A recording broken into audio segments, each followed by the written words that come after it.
Shalom, shalom, bien-aimé de Dieu, shalom. Bienvenue à votre émission Plateau charismatique.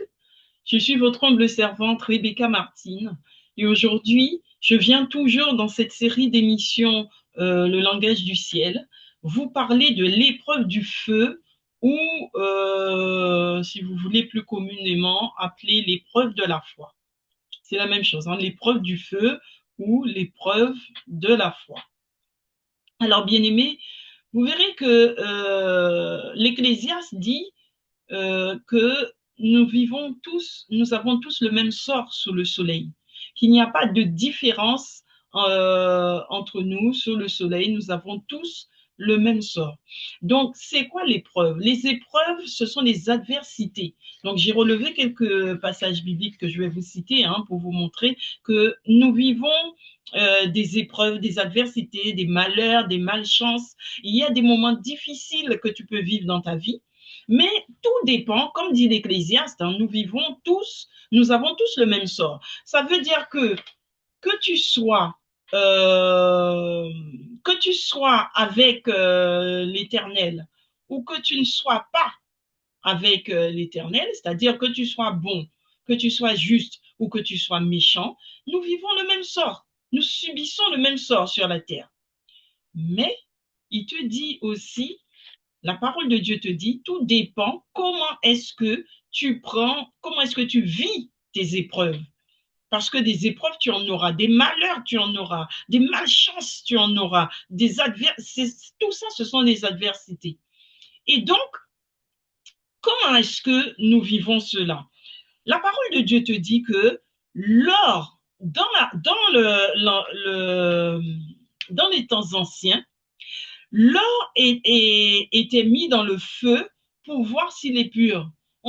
Pour épurer l'or, on le mettait dans le feu. Donc les anciens, ils prenaient un chaudron, ils mettaient l'or dedans et ils mettaient l'or sur le feu pour être épuré. Et donc, euh,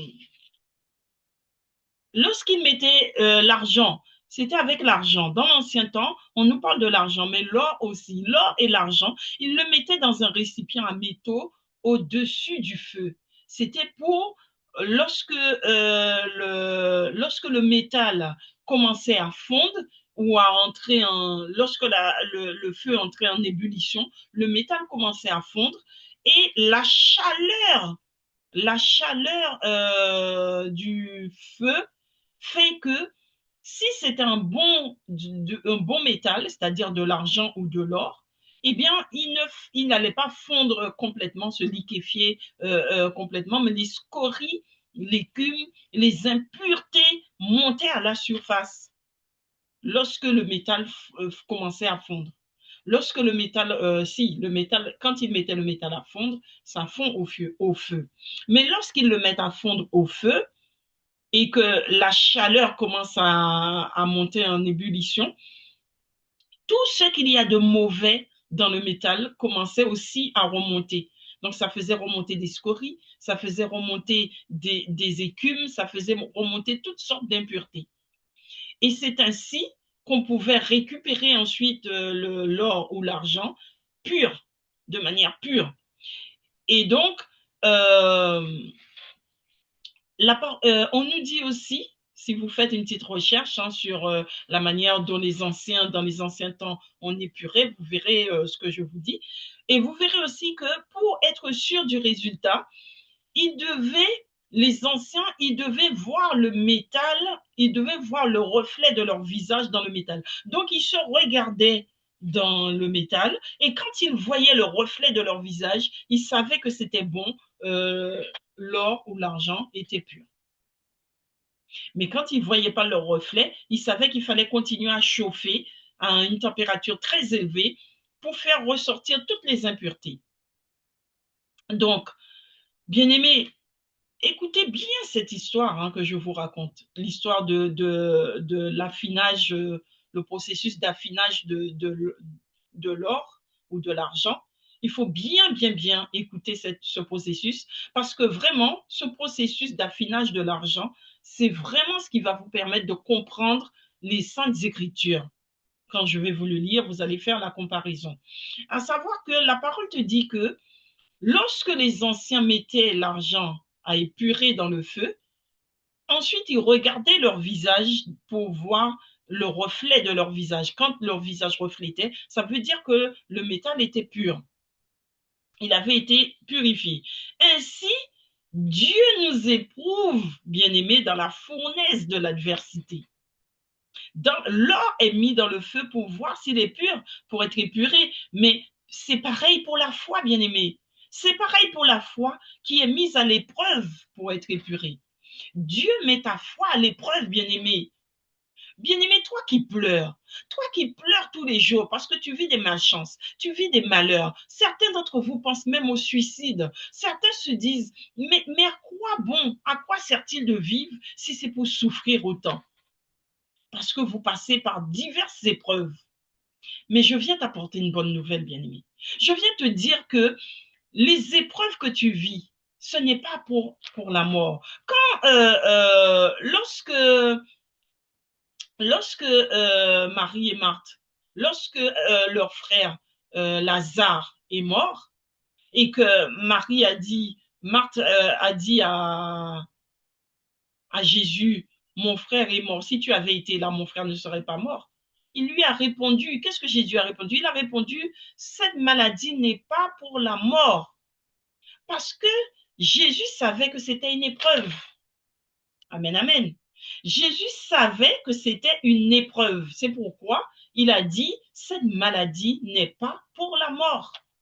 Il savait que c'était l'épreuve du feu. Et donc, bien aimé, il faut savoir que la parole de Dieu même nous le dit dans le psaume 12, verset 7, la parole nous dit, les paroles de l'Éternel sont des paroles pures, un argent éprouvé sur terre au creuset et 7 fois épuré. Ça veut dire que si Dieu éprouve sa propre parole, pour te dire dans le psaume 12, verset 7, on te dit que Dieu éprouve sa parole. Il te dit, les paroles de l'Éternel sont des paroles pures, un argent éprouvé sur terre au creuset et 7 fois épuré. Ça veut dire si Dieu va jusqu'à épurer sa parole, combien plus il va nous épurer dans notre foi. Combien plus Dieu va nous éprouver. Donc c'est pourquoi, bien-aimé, tu vis des épreuves difficiles dans ta vie. Et plus tu vas chercher à t'approcher de Dieu, plus tes épreuves seront difficiles. Alors les épreuves arrivent de toutes parts, sous toute forme. Ça peut être la famille qui est compliquée, une vie familiale compliquée, ça peut être une vie professionnelle compliquée, ça peut être des voisins compliqués, ça peut être des flèches. Les flèches arrivent de partout. Ça peut être ton meilleur ami, ça peut être ton époux, ton épouse. Les flèches arrivent de partout. Donc, il faut te dire, bien-aimé, ces flèches que tu reçois, ce sont les épreuves de ta foi. Parce que, comme je viens de te dire, tout comme l'or est mis dans le feu pour être épuré, c'est ainsi que ta foi est mise à l'épreuve pour être épurée. Amen, amen. Dieu éprouve son peuple. Dieu éprouve dans l'Ancien Testament, on te le montre que Dieu éprouve son peuple. Ainsi, Dieu nous fait passer par de grandes épreuves, par l'adversité. Et plus, tu verras que si tu as un cheminement à faire avec Dieu dans le ministère, tu verras que plus ton ministère est grand, plus tes épreuves seront grandes. Et lorsque Dieu te fait passer par l'adversité, c'est pour que tu sois épuré, pour que les impuretés sortent de ton âme. C'est pour enlever toute forme d'impureté dans ton âme. Et ensuite, Dieu, avec son écumoire céleste, il viendra épurer ton âme pour enlever les scories, les écumes, les impuretés. Tout ce qu'il y a de mauvais. Parce que on te dit dans l'ancien temps que lorsque les anciens épuraient l'argent, eh bien, c'est avec un écumoire qu'ils enlevaient les scories, les écumes, les impuretés. Ils enlevaient tout avec un écumoire. Donc, c'est ainsi que l'écumoire du ciel viendra pour épurer ton âme, pour que tu puisses être pur, pour que tu puisses être pur pour pouvoir servir ton Dieu. Amen, amen. Et lorsque Dieu t'épure, il épure ta foi, il va t'épurer de manière à ce que lorsqu'il te regarde, il puisse voir son reflet en toi. Dieu doit se voir reflété en toi, dans ta vie quotidienne, dans tes comportements, tes agissements, ta manière de parler, ta manière de faire. Dieu doit voir son reflet en toi. Amen, amen. C'est ce qu'on appelle le processus d'affinage. Et dis-toi que dans le feu, on te dit que lorsque l'or et l'argent étaient mis au feu, c'était pour être épuré. C'était pas pour être brûlé, jeté, c'était pour être épuré. C'est-à-dire qu'il devait fondre jusqu'à ce que tout le mal soit disloqué de la matière. Pour enlever toutes les scories, les impuretés de l'or ou de l'argent, il fallait que la matière fonde au feu. Il fallait qu'il fonde pour pouvoir séparer. C'est pourquoi Dieu nous dit dans sa parole nous dit dans les Saintes Écritures, que lorsqu'il envoie sa parole qui a déjà été épurée, cette fois, sa parole vient nous épurer. Sa parole vient séparer moi les jointures. Sa parole est comme il t'a dit que sa parole est comme une épée à double tranchant qui vient pour séparer moi les jointures. C'est exactement ce qu'on t'explique dans l'épurement de l'or ou de l'argent. Pour séparer les impuretés de l'or ou de l'argent, il fallait le faire fondre au feu. C'est ainsi que Dieu te met dans la fournaise de sa fournaise de feu, qui sont les épreuves. Parce que la fournaise de l'Éternel, ce sont les épreuves que tu vis. Ce sont les épreuves de ta vie. C'est ça. C'est là que l'Éternel t'épure. C'est là qu'il te fait passer, qu'il regarde comment t'épurer, sachant que la mise à l'épreuve, le livre de Jacques nous dit, l'apôtre Jacques nous dit dans Jacques verset 1, il te dit, sachant que la mise à l'épreuve de votre foi produit la persévérance. Lorsque tu es à l'épreuve de la foi, cela produit en toi de la persévérance. Et la persévérance, ta persévérance est dans l'accomplissement parfait de sa tâche. Tu deviens sans défaut et sans tâche. Et quand tu es dans la persévérance, bien-aimé, ça veut dire que tu persévères dans l'épreuve. Quand on te parle de persévérance, c'est la persévérance dans l'épreuve. Quelle que soit l'épreuve du feu que tu vis, que tu subis, tu dois persévérer jusqu'à ce que tu obtiennes la victoire. Car avec l'Éternel, la victoire est assurée. Et pourquoi quand on parle de l'épreuve du feu, on parle de l'épreuve de la foi? Parce que l'épreuve du feu se vit dans la foi. Tu ne peux pas supporter toutes les difficultés, les adversités que nous vivons. Tu ne peux le supporter que quand tu es dans la foi, bien-aimé. Parce que si tu n'es pas dans la foi, tu seras comme ceux qui ne marchent pas dans les voies de Christ. Eh bien, ceux-là, ils partent en dépression. Ils partent en dépression, ils ont toutes sortes de maladies qui les emmènent à la mort parce qu'ils ne veulent pas reconnaître Dieu dans leur vie.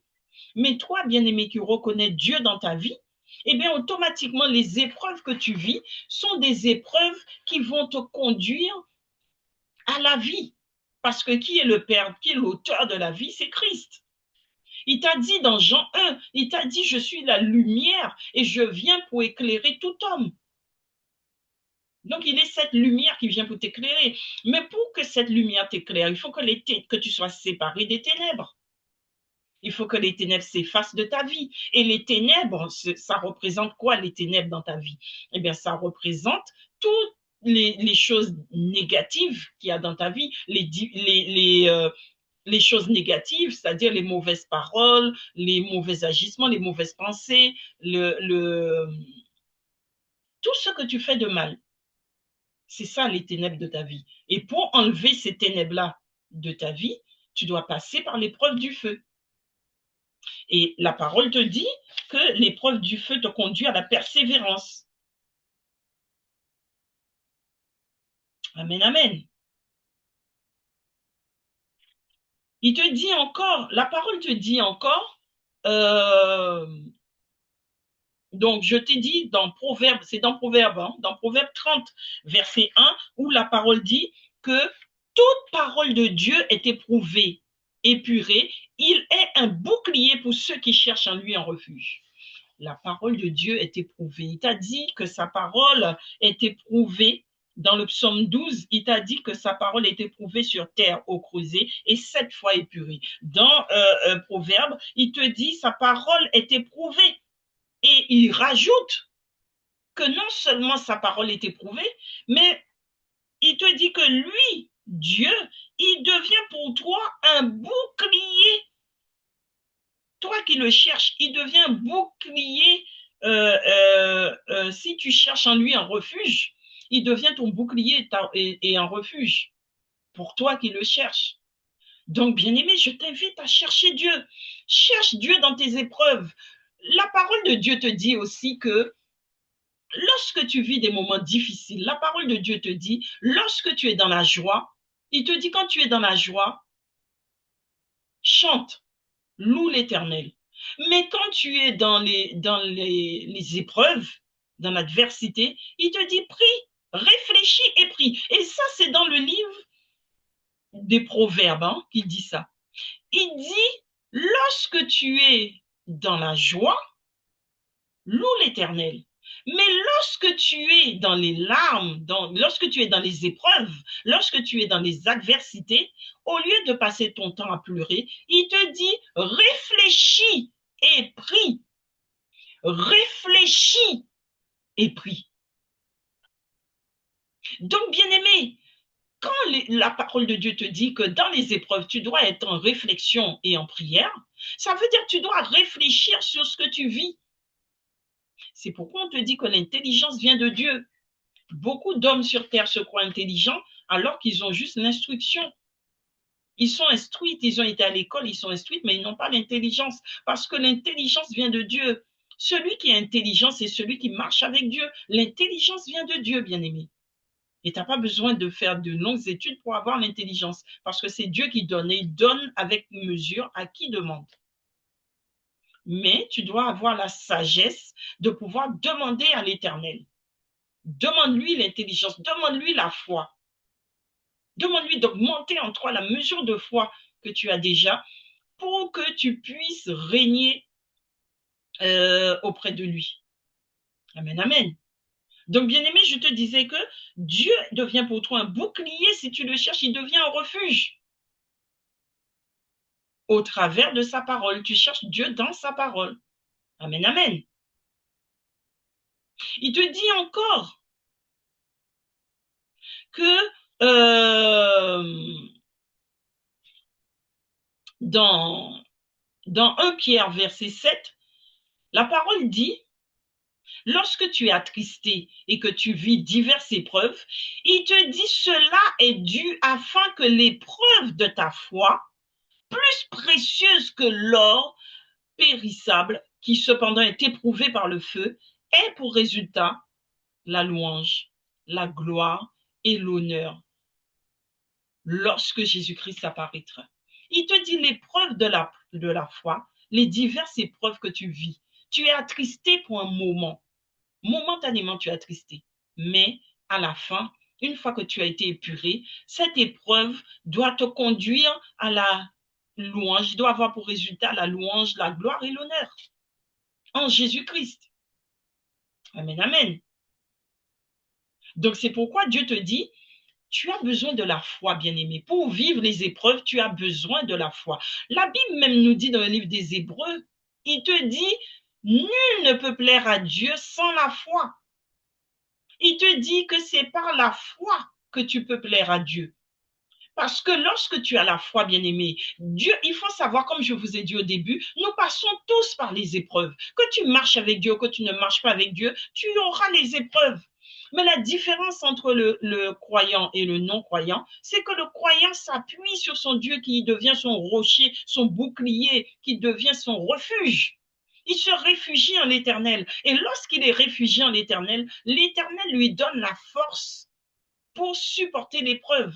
Dieu n'a jamais dit qu'il allait enlever l'épreuve, bien-aimé. Dieu n'enlève pas ton épreuve. Il ne va pas t'enlever l'épreuve, mais il te dit qu'il te donne la force, il te donne le courage pour supporter ton épreuve. Mais celui qui n'a pas Dieu, il n'a pas cette force.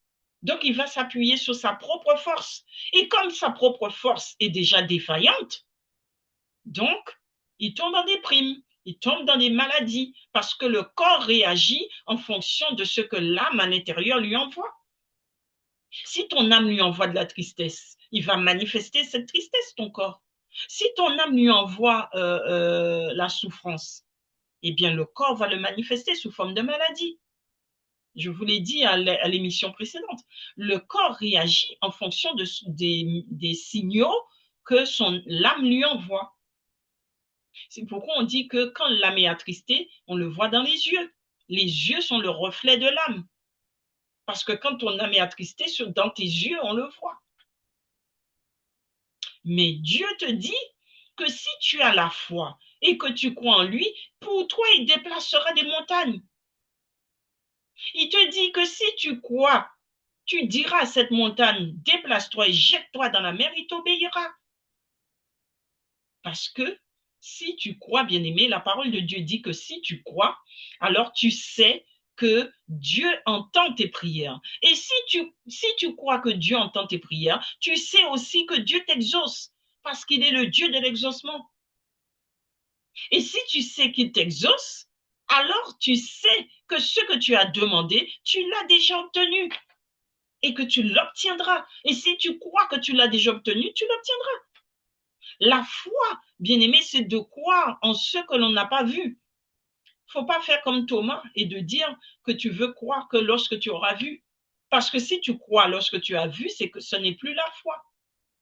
Ce n'est plus la foi, bien-aimé. La foi, c'est de croire à ce que l'on n'a pas vu. C'est d'espérer quelque chose qu'on n'a pas vu et de croire que cette chose se réalisera. C'est ça la foi. Et quand tu as la foi en Dieu, eh bien la chose se réalise. C'est pourquoi on te dit que nous sommes tous prêtres, prophètes et rois. Prête parce que tu dois t'enseigner toi-même, prophète parce que tu dois prophétiser sur ta vie, et roi parce que Dieu a voulu que nous soyons des rois, parce qu'il est lui-même le roi des rois. Donc nous sommes ses enfants, nous sommes des rois. Amen, amen. Donc c'est pourquoi, bien-aimé, je te dis, mets ta foi en l'Éternel et tu verras sa gloire. Si tu ne crois pas, comment est-ce que tu veux que l'Éternel intervienne dans ta vie si tu ne crois pas? Il ne peut pas t'épurer, il ne peut pas. Les épreuves sont là, puisque nous devons tous passer par là. Tu auras tes épreuves, mais comme tu ne crois pas en lui, il ne peut pas venir t'apporter cet appui, cette force dont tu as besoin pour traverser l'épreuve. Lorsque le peuple d'Israël a traversé le désert, c'était l'épreuve de leur vie pour rentrer en Canaan. Mais Dieu était avec eux. Pas une seconde, pas une minute, il ne les a abandonnés. La Bible te dit que Dieu marchait devant eux en plein jour comme un feu, comme une nuée, et en pleine nuit comme un feu. Il les encadrait. Il était devant eux, derrière eux, au-dessus d'eux, en dessous d'eux, tout autour d'eux. Il les entourait de sa force divine. C'est ainsi qu'aujourd'hui encore, la Bible dit qu'il est le même hier, aujourd'hui et éternellement. Dans le livre de Jacques même, Jacques 1, verset 17, il te dit, il n'y a ni changement ni ombre de variation en l'Éternel. Ni changement ni ombre de variation. Il est le même. Ce qu'il a fait hier, il le fait encore aujourd'hui. Donc, de la même manière qu'il a protégé son peuple dans le désert, c'est ainsi qu'il te protège dans le désert de ta vie. Le peuple d'Israël, bien-aimé, le peuple choisi, c'est toi, c'est moi, c'est notre image. C'est une image, quand on te parle du peuple d'Israël, le peuple choisi, c'est une image c'est-à-dire ce sont tous ceux qui donnent leur vie à Christ, tous ceux qui vont vers Dieu, dans le monde, tous ceux qui ont décidé de marcher après Jésus-Christ, eh bien, cela constitue le peuple. C'est comme si nous étions le peuple choisi, le peuple de Dieu. Et le désert, lorsqu'ils ont traversé le désert, ce désert, eh bien, ce sont toutes les épreuves de ta vie. Toutes les épreuves, les adversités que tu passes, c'est ça les épreuves. Et de la même façon que Dieu les a éprouvées dans le désert, avant de les faire rentrer en Canaan, qui était la terre promise. C'est de la même façon que, bien-aimé, lorsque tu es face au désert, lorsque tu es face aux épreuves, à l'adversité, Dieu t'éprouve. Il éprouve ta foi avant de te faire rentrer dans ton Canaan. Ton Canaan, c'est le ministère. Ton Canaan, c'est le mariage que tu recherches. Ton Canaan, c'est l'enfantement que tu recherches. Ton Canaan, c'est ce que tu demandes à l'Éternel. Ce qu'il a prévu pour toi. Ta destinée. C'est ça ton Canaan, ta destinée. Mais avant de rentrer dans cette destinée-là, bien-aimé, tu dois passer par l'épreuve du feu, qui est l'épreuve qui demande la foi. Et cette épreuve du feu, bien-aimé, Dieu est avec toi. Il t'a dit dans le livre d'Ésaïe, il te dit, Ésaïe 43, verset 2, si tu traverses les eaux, je serai avec toi. Et les fleuves ne te submergeront point. Il te dit, les fleuves ne te submergeront point. Si tu marches dans le feu, tu ne te brûleras pas et la flamme ne t'embrasera pas. Tu vois, bien-aimé. L'Éternel te dit, il est avec toi. Dans l'épreuve, il est avec toi. Il te dit, attristé dans diverses épreuves, tu dois passer ces épreuves avec brio. Tu dois prier, bien-aimé. Il t'a dit, lorsque tu es dans les épreuves, prie et réfléchis. Parce que l'Éternel te dit encore dans le psaume 65, verset 2, il te dit, ô toi qui écoutes la prière, c'est ce que le psalmiste a écrit, ô toi qui écoutes la prière, tous les hommes viendront à toi. Oh, le psalmiste a écrit, ô toi qui écoutes, il parle à Dieu, il s'adresse à Dieu, ô toi qui écoutes la prière, tous les hommes viendront à toi. Donc, c'est une manière de te faire comprendre que Dieu, il te donne deux informations là. Il te donne la première information, c'est que Dieu écoute tes prières. Et la deuxième information, il te dit, tous les hommes viendront à l'Éternel. Ça veut dire que tu sais que Dieu écoute ta prière, donc tu dois aller à l'Éternel. Donc, dans l'épreuve de ta foi, tu dois réfléchir et prier et rester en prière. Amen, amen. Il te dit encore que c'est Dieu qui va conserver la vie à ton âme. Parce que c'est Dieu qui conserve la vie à ton âme. C'est pourquoi, bien-aimé, tu dois savoir que Dieu écoute ta prière et qu'il est, tous les hommes doivent aller à lui. Beaucoup sont dans les humiliations, beaucoup sont dans les épreuves et sont dans la dépression, la maladie, parce qu'ils n'ont pas cherché Dieu, ils ne cherchent pas la face de Dieu. Dieu te dit, cherchez ma face, cherchez ma face. Il dit, celui qui me cherche me trouve, je me laisserai trouver par celui qui me cherche. Donc, bien-aimé, cherche la face de l'Éternel. Tu es dans les épreuves. Au lieu d'aller faire des compromis avec le mal, au lieu d'aller faire des compromis avec le diable, cherche la face de Dieu. Cherche la face de Dieu. Ne fais pas de compromis, bien-aimé. Ne va pas faire de compromis avec le diable. Cherche ton Dieu. Il t'a dit qu'il te soutiendra. Il a dit dans le livre de Matthieu 28, je crois, il dit, je serai avec vous tous les jours de votre vie jusqu'à la fin des temps. Je serai avec vous. L'Éternel est avec nous, bien-aimés. L'Éternel nous entend. Il entend nos prières. Il entend nos supplications. Lorsque toi qui es dans les épreuves, bien-aimé, toi qui subis les épreuves sur épreuves, bien-aimé, ton épreuve dure le temps que ça doit durer. Parce que dans toute chose, comme l'Ecclésiaste dit, il y a un temps pour tout. Il y a un temps pour pleurer. Il y a un temps pour rire. Il y a un temps aussi pour prier. Il y a un temps pour toute chose, bien-aimé. Il y a un temps pour subir, mais il y a un temps aussi pour se réjouir. Donc là, tu es dans tes épreuves. Tu es dans cette période d'épreuve. Tu pleures. Il n'est pas interdit de pleurer, mais réfléchis et prie. Après avoir pleuré, réfléchis, tourne ta face vers l'Éternel, réfléchis et prie. Souviens-toi de cet homme, comment il s'appelle déjà? Lorsque le prophète est venu lui annoncer qu'il allait mourir, il a pleuré. Il a pleuré, il était allongé sur son lit de malade. Il a pleuré. Ensuite, il s'est retourné. Je ne sais plus comment il s'appelle, mais je vous dirai. prochainement. Il a pleuré. Et ensuite, je vous le mettrai en commentaire. Je chercherai à la fin de l'émission, je vous mettrai en commentaire. Il a pleuré. Et à la fin, il a tourné la face vers Dieu. Il s'est tourné vers le mur de sa chambre. Il a tourné la face vers Dieu et il a crié à l'Éternel. Il lui a dit, oh Dieu, souviens-toi de moi. Voilà les œuvres. Il a mis toutes ses œuvres devant l'Éternel, toutes les œuvres qu'il avait accomplies pour Dieu. Il les a citées devant l'Éternel. Il lui a dit, souviens-toi de moi. L'Éternel s'en est souvenu. Et le prophète était à peine sorti, que l'Éternel lui a dit, fais demi-tour. Je crois que c'est Ézéchias, je ne sais plus, le roi Ézéchias, je ne sais plus. Et l'Éternel lui a dit, fais demi-tour. Et dis-lui que je te rajoute 15 ans à ta vie.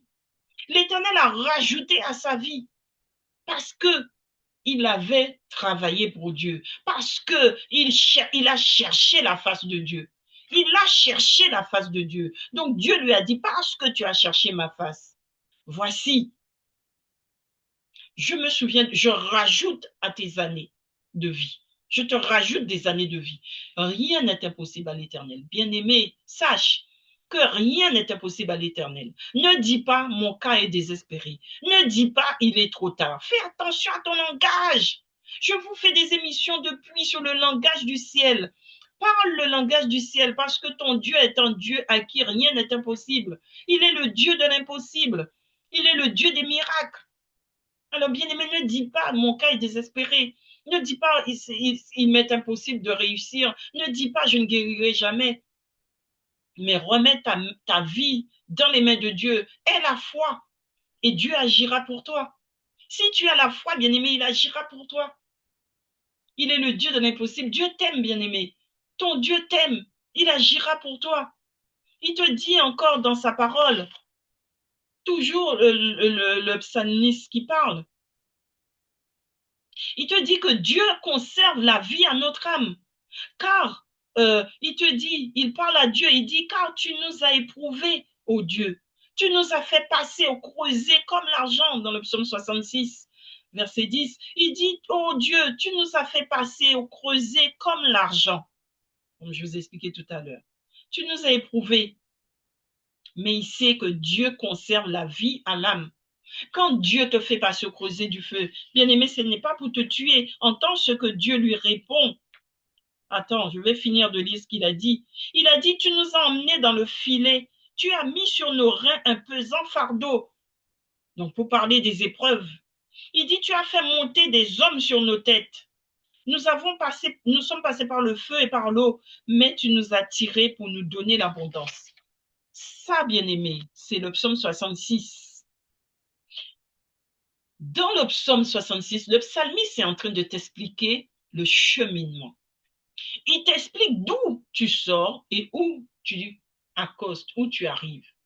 Il te dit, tu passes. Là, il dit, tu nous as emmenés dans le filet. Ça veut dire que l'Éternel t'a pris et il t'a mis dans les épreuves. Le filet de l'ennemi, le filet de l'oiseleur. Tu en as déjà entendu parler. Il a pris ton âme et il a mis ton âme dans le filet de l'oiseleur. C'est ce que dit le psalmiste. Tu nous as emmenés dans le filet. Tu as mis sur nos reins un pesant fardeau. Ça veut dire quelque chose de lourd à porter. Une lourde épreuve qui te fait pleurer aujourd'hui, bien-aimé. Une lourde épreuve qu'il a mis sur tes reins. Mais le psalmiste dit encore, tu as fait monter des hommes sur nos têtes. Ce sont toutes les personnes autour de toi que l'Éternel a mis autour de toi pour te titiller dans l'épreuve, pour te créer des problèmes, pour te mettre en difficulté. Toutes ces personnes qui sont autour de toi. C'est pourquoi Dieu dit priez pour vos ennemis. Parce que ces gens qui sont autour de toi, qui mettent des difficultés dans ta vie, ils n'ont aucun pouvoir sur ta vie. Mais si ce qu'ils font agit sur toi alors que tu es innocent, c'est que Dieu a permis. Tu dois comprendre que si le mal qu'on te fait a de l'effet sur ta vie, c'est que Dieu permet. Et que quand Dieu permet, il le permet pour un but. Tu es dans l'épreuve, tu es dans le creuset du feu. Donc Dieu permet certaines épreuves dans ta vie, mais Dieu ne permettra jamais que tu puisses être tenté au-delà de tes forces. Dieu permet, si Dieu permet, c'est que tu peux supporter. Dieu permet. Il t'a dit, tu as fait monter des hommes sur nos têtes. Nous sommes passés par le feu et par l'eau. Le feu et l'eau. Le feu brûle et l'eau éteint le feu. Nous sommes passés par le feu, nous sommes passés par l'eau. Ensuite, il dit, l'eau peut étouffer. Si l'eau te submerge, tu étouffes et le feu brûle. Donc, il dit, tu nous as fait passer par le feu et par l'eau. Mais, voilà comment il termine. Après que tu nous aies fait vivre toutes ces épreuves, pendant toutes ces années pour certains, tu nous as tirés pour nous donner l'abondance. Amen, amen.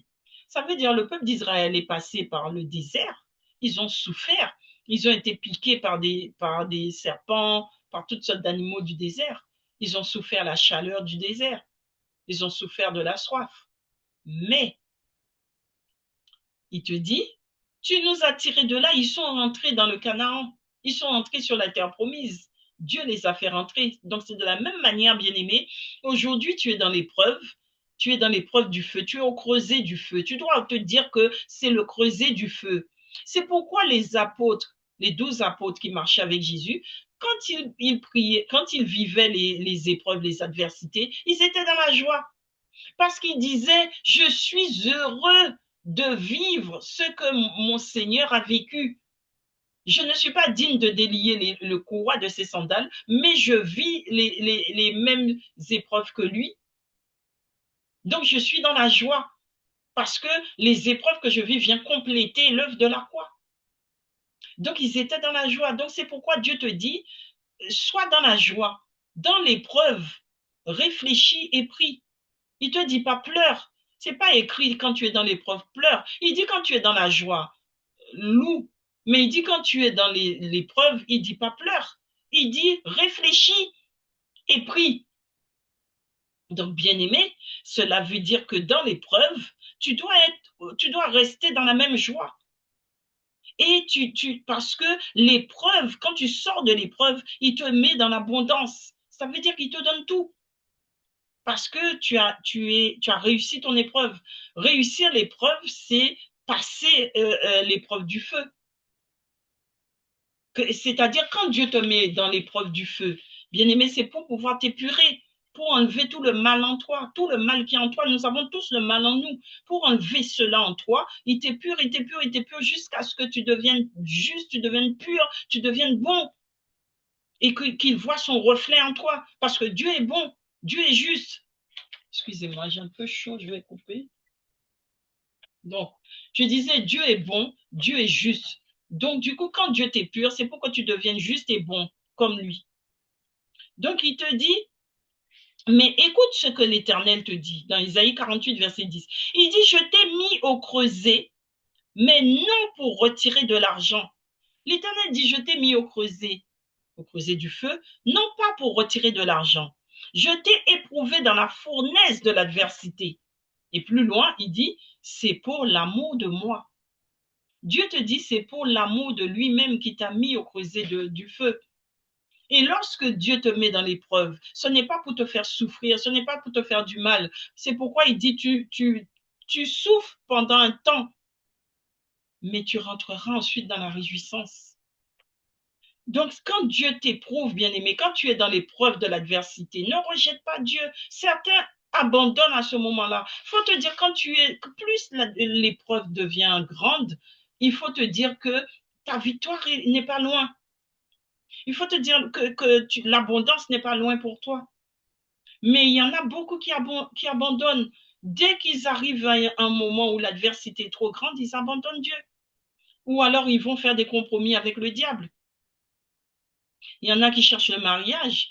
Eh bien, au lieu d'attendre que Dieu leur donne, que Dieu les guide, que Dieu les conduise, que Dieu prépare un époux pour eux ou une épouse pour eux, ils vont faire des compromis. Ils vont aller chercher un époux, une épouse dans le monde. Ils font des compromis avec le diable. Tu vas aller chercher quelqu'un qui ne croit pas en Dieu, qui ne marche pas avec Dieu. Qu'est-ce que tu veux que cette personne apporte de bon dans ta vie? Qu'est-ce qu'il ou elle va apporter de bon dans ta vie s'il ne marche pas avec Dieu? Réfléchis. Quand tu es dans l'épreuve, réfléchis et prie. Cherche la face de ton Dieu. Tu veux avoir des papiers, mais tu vas aller faire des compromis avec le mal. Et après, tu t'étonnes que rien ne marche pour toi, que tu es dans les difficultés. Mais bien aimé, tu fais des compromis. Beaucoup d'entre vous font constamment des compromis avec le mal. Tu demandes le mariage à Dieu, mais en même temps, tu as déjà un couvert qui est mis. Ça veut dire que tu as déjà quelqu'un dans ta vie avec qui tu as toutes sortes de relations. Et à côté de ça, tu demandes à Dieu le mariage. Mais ça ne peut pas venir, bien aimé. Ça ne peut pas venir parce que tu n'es pas sérieux toi-même.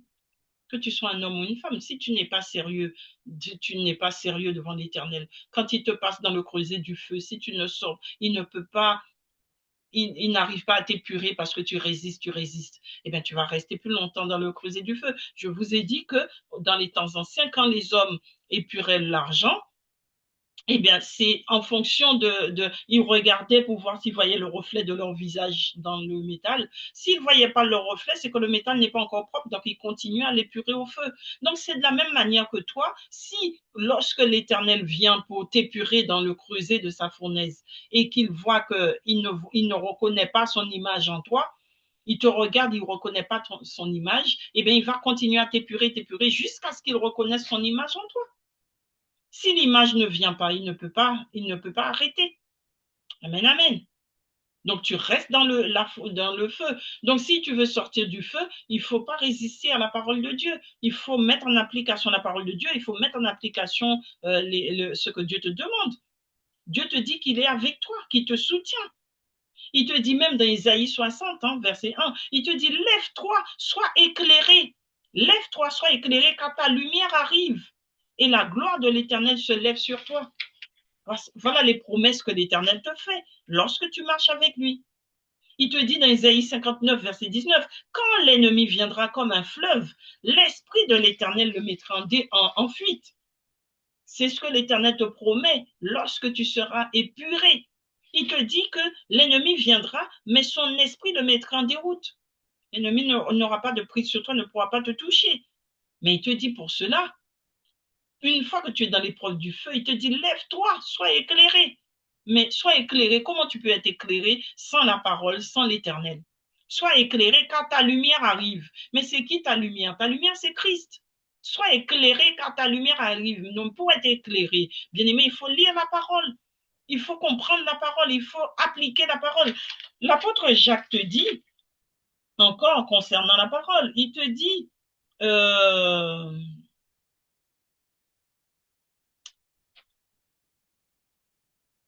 c'est où? Il te dit que, oh, voilà, Jacques 1, verset 22, il dit, mettez en pratique la parole et ne vous contentez pas de l'écouter. Mettez en pratique. Ça veut dire, ne te contente pas d'aller à l'église pour écouter la parole venant du berger. Ne te contente pas d'écouter les audios, les émissions qu'on vous fait, mais mets en pratique. Il te dit, mets en pratique. Ne vous contentez pas d'écouter la parole, mais mettez-le en pratique. Car il te dit que celui qui n'a pas, sinon tu es comme celui qui n'a pas oublié ce qu'il a entendu, mais qui se met au travail, celui-là sera heureux dans son activité. Il te dit, mets en pratique ce que tu lis dans la parole de Dieu, ce que tu écoutes à l'église, ce que tu écoutes dans les émissions. Mets-le en pratique. Mets-le en pratique. Et si tu manques de foi, il te dit de demander la foi à Dieu, il te donnera. Mais demande sans douter. Tu ne dois pas douter quand tu demandes. Amen, amen. Il te dit de demander. Donc, bien-aimé, j'ai envie de te dire, euh, Dieu nous éprouve par les épreuves. Donc, si toi, bien-aimé, tu es dans les épreuves, si tu es dans la douleur, tu es dans la souffrance en ce moment même, je t'invite, bien-aimé, à donner ta vie à Christ. Donne ta vie à Christ et tu verras la gloire de Dieu. Je vais m'arrêter là, bien-aimé. Je pense que j'ai déjà été un peu trop longue. Je voulais vraiment vous faire comprendre cela, vous faire comprendre l'épreuve du feu qui est l'épreuve de la foi. Je voudrais que tu comprennes, bien-aimé, que Dieu t'aime. il faut que tu comprennes que chaque fois que tu vis dans le péché et que tu maintiens le péché, je ne parle pas de quelqu'un qui tombe, hein, parce que des fois tu peux tomber et pécher. Nous tous, nous péchons d'une manière ou d'une autre, en parole, en action ou par omission, par oubli. Nous tous, nous pouvons pécher. Mais celui qui pratique le péché, c'est celui qui demeure dans le péché. Et ça, ce n'est pas permis. Parce que la parole de Dieu te dit toujours dans le livre de Jacques, il te dit, mais le péché, lorsque tu es tenté, il dit Dieu ne tente personne. Mais lorsque tu es tenté, tu es entraîné, lorsque tu es entraîné par tes propres désirs, ce désir donne naissance au péché. Et le péché, lorsqu'il arrive à son plein développement, il a pour fruit la mort. Le péché a pour fruit la mort. Alors, bien-aimé, je t'invite à donner ta vie à Jésus-Christ, à lire la parole de Dieu, à te soumettre à la parole et à rester connecté avec ton Dieu, l'Esprit de Dieu. C'est alors que tu verras ton Canaan. Il te fera rentrer dans ton Canaan. Dieu n'est pas un homme pour mentir, ni un fils d'homme pour se repentir. Ce qu'il dit, ce que sa bouche dit, sa main l'accomplit. N'oublie pas que sa droite est triomphante, sa droite est glorieuse. Par sa droite triomphante, il accomplit tous ses désirs, tous les désirs de ton cœur. Mais pour que Dieu puisse accomplir les désirs de ton cœur, faudrait-il encore que ton cœur soit pur? Si ton cœur n'est pas pur, bien-aimé, comment veux-tu que Dieu accomplisse les désirs de ton cœur? Purifie d'abord ton cœur et tu verras la gloire de Dieu. Dieu accomplira tes désirs quand ton cœur sera pur. Passe par tes épreuves, les épreuves du feu, dans le creuset du feu, purifie-toi. Laisse l'Éternel te purifier, laisse-le te qualifier. Et ensuite, tu verras la gloire de Dieu. Les hommes te rejettent, les gens te rejettent, ce n'est pas grave. Tu es dans l'épreuve, tu es dans le creuset de l'Éternel, dans la fournaise de l'Éternel, la fournaise de l'adversité. Mais le jour où tu sortiras de là, tu seras sans tache. Tu seras sans tache. Daniel a été jeté dans le feu avec ses camarades. Il a aussi été jeté dans la fosse aux lions. Mais parce qu'il avait la foi, il a cru. Il est sorti du feu, il est sorti de la fosse au lion. Donc tout cela pour te dire, bien-aimé, toi aussi tu sortiras de la fournaise. Toi aussi tu verras la gloire de Dieu. Sois patient. Aie confiance en ton Dieu. Aie confiance en l'Éternel et tu verras sa gloire. Amen, amen. Voilà, je vais m'arrêter là, bien-aimé. Je vais prier pour vous. Père éternel et tout-puissant, voici, tu m'as envoyé parler à ton peuple. Je prie, éternel Dieu tout-puissant, que tu touches les cœurs. Nous tous, éternel Dieu tout-puissant, qui sommes en ce moment, éternel, tes enfants, et qui sommes dans le creuset, la fournaise de l'adversité. Oh Père éternel et tout-puissant, la difficulté, les épreuves ne sont faciles pour personne. L'adversité n'est facile pour personne. Nous souffrons, éternel Dieu de gloire, mais nous n'abandonnons pas la foi. Oh Père, augmente la foi pour tous ceux qui faiblissent, pour tous ceux qui tombent, éternel Dieu de gloire, qui ne trouvent plus la force. Fortifie-les, Seigneur, dans les épreuves. Donne-leur la force, éternel Dieu de gloire, de revenir à toi. Attire-les à toi, car ta parole, Dieu, dit que nul ne vient à toi s'il n'a d'abord été attiré par toi. Père, je demande au nom de Jésus que tu attires à toi tous tes enfants, tous ceux qui tombent, tous ceux qui sont en défaillance. Attire-les à toi, Père. Donne-leur la foi. Donne-leur une foi, éternel Dieu de gloire, qui leur permet de supporter leurs épreuves. Seigneur, aide-les, bénis-les, bénis-nous, remplis-nous de ta gloire, remplis-nous de ton feu. Tu es cette lumière qui est venue dans le monde pour éclairer tout homme. Éclaire nos vies, éclaire-nous dans les épreuves. Nous qui sommes assis, éternel Dieu, pour tous ceux d'entre nous qui sont assis dans les ténèbres, Seigneur. Sois cette lumière qui vient éclairer nos ténèbres. J'ai prié ainsi au nom de Jésus-Christ de Nazareth. Amen.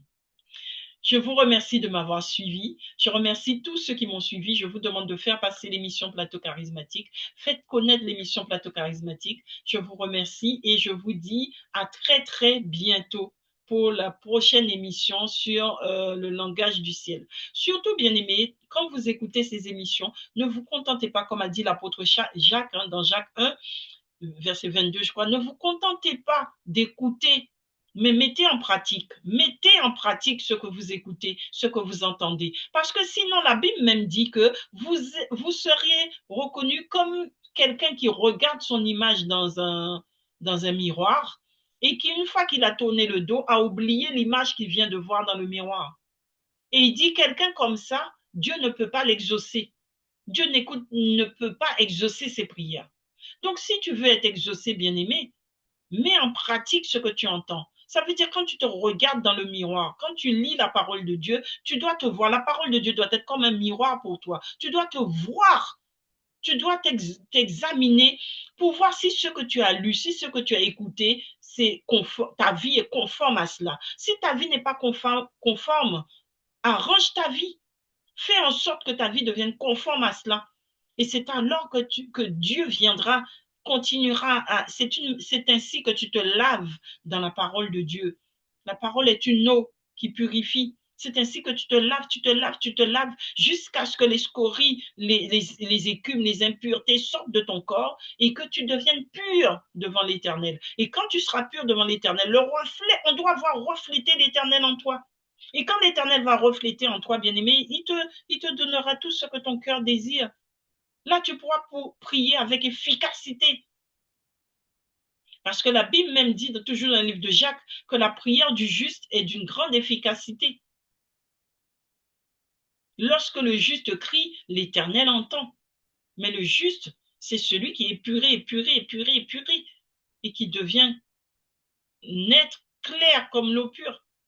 Amen, amen. Je vous dis à très bientôt. Soyez bénis. Je vous aime de l'amour de Christ.